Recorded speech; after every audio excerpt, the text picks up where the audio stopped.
Hey riders, Chris from Bicycle here. Today we are diving into the world of modern gadgets that can do more than just measure speed, altitude or time. I'm talking about power meters. Alright guys, where should I put this power meter thing again?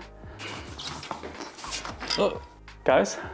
Smart devices that can track your cadence, pedaling force and power output. But why does it matter? Well, knowing more about your training makes it so much easier to level up and improve your riding skills. So stick around, because in this video we will talk about everything you need to know about power meters and why you might get one. Let's get started.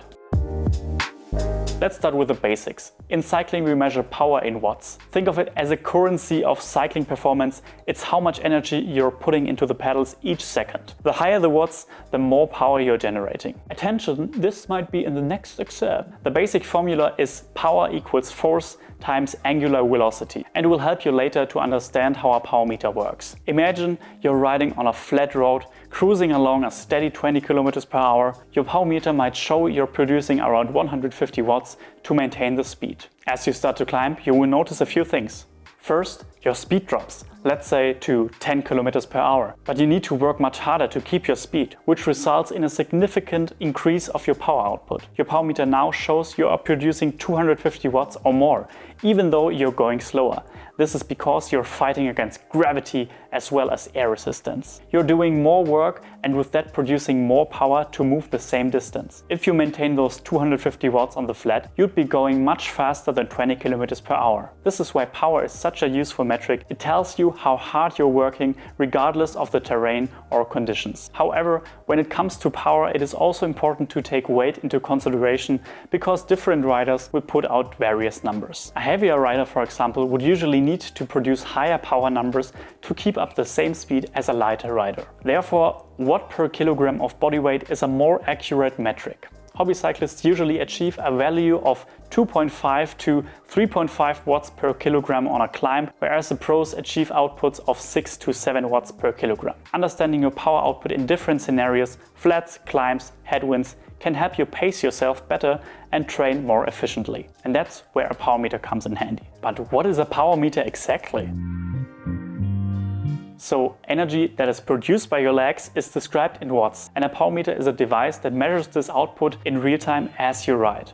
Sounds simple. So let's break it down further and go more into detail. There are different types of power meters out there, which we will get to in a bit, but all will essentially measure force and velocity. Depending on where the power meter is located, it will measure the angular velocity either via pedaling cadence, so how fast you're pedaling, or if in the rear hub, the rotation speed of the rear wheel. The force, on the other hand, is where it gets complicated and challenging in terms of accuracy. It is measured by what's called strain gauges. These gauges, which can be placed in specific areas on the bike, have an electrical resistance that basically measures the deformation of the material according to the power extent on it. The power meter then uses these measurements to calculate your power output in watts. This data is then transmitted usually via ANT+ or Bluetooth to a bike computer or a smartphone app. As you ride, you get an instant feedback on your power output. This allows you to adjust your effort on the fly, whether you're training or racing. Most systems also save your power data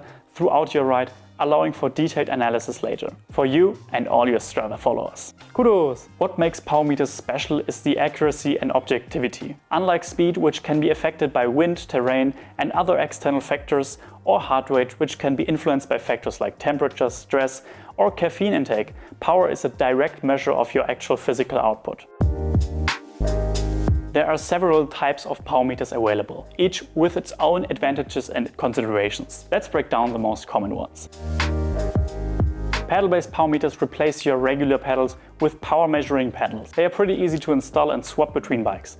So maybe just ask a friend who has one of these to test them out on your next group ride. Unfortunately, to measure the output produced by both your legs, you would need to buy one for each side. This might get a bit pricey. You can find popular models like the Favero Asioma that start around 400 euros, the Garmin Vector or Rally for around 500 euros, or if you want to spend more, you can get the Wahoo Speedplay PowerLink Zero starting from 650 euros for a single-sided bike power meter.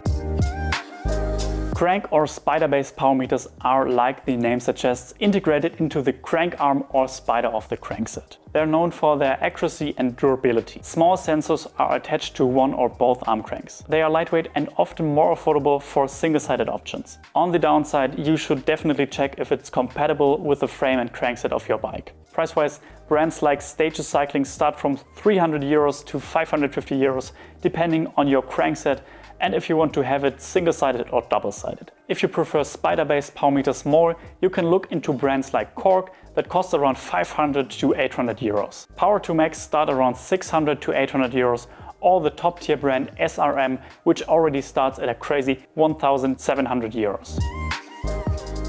Bottom bracket power meters are installed on the bottom bracket of your bike, are very accurate and even have sensors for both legs, which is pretty cool. However, they can be a pain to install because there are a lot of pieces to deal with and they come in a bunch of different sizes, which might not fit every bike. Plus, switching them between bikes isn't easy. One of the most popular brands in this category is Rotor, a Spanish company which prices ranging from 400 euros to 1000 euros. As you can see, the price ranges can vary significantly, but keep in mind each type has its pros and cons in terms of accuracy, ease of installation, compatibility with different bikes and price.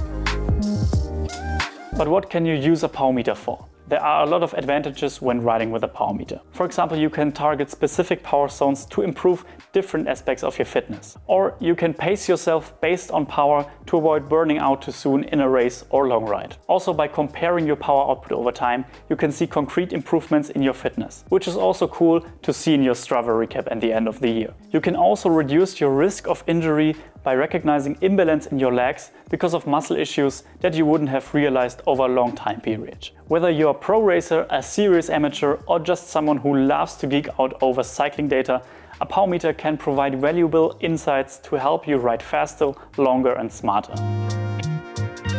As you've seen, a power meter can be a valuable tool, but keep in mind the best power meter for you depends on your budget, bike setup and specific needs. So, are you ready to power up for your rides? Let me know in the comments if you're using a power meter or thinking about getting one. And don't forget to like this video and subscribe for more cycling tech content like this. Ride on and see you next time.